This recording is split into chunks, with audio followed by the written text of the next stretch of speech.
lagi daw maoron.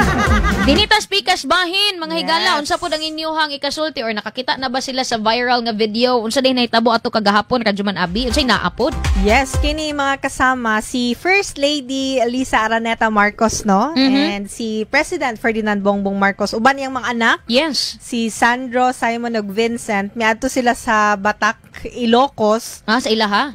Alang sa pag-commemorar sa 107th birth anniversary sa iyang papa ni Ferdinand Bongbong Marcos, si Ferdinand Marcos Sr.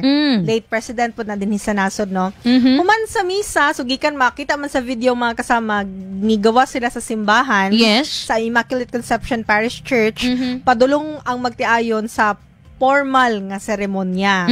Very sweet man god. Aning naitabo, sweet kay sila nagstoryahanay ni sayang bana. Yes.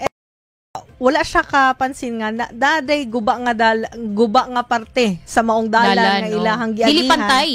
Dili pantay. Pwede man nato na mapakita no sa live streaming. Yes. Ongoing man siguro inana. So natakil po kini.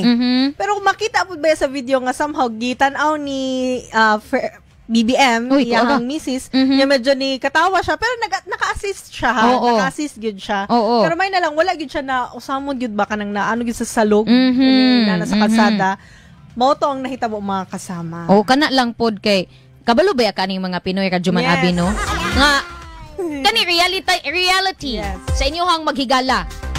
Pag naakay o sa kakauban diha nga, na usamod, imbes kay mong tabangan, imong katawan. Una nimo tabangan, mukatawa sa kagkusog. Una nimo tabangan.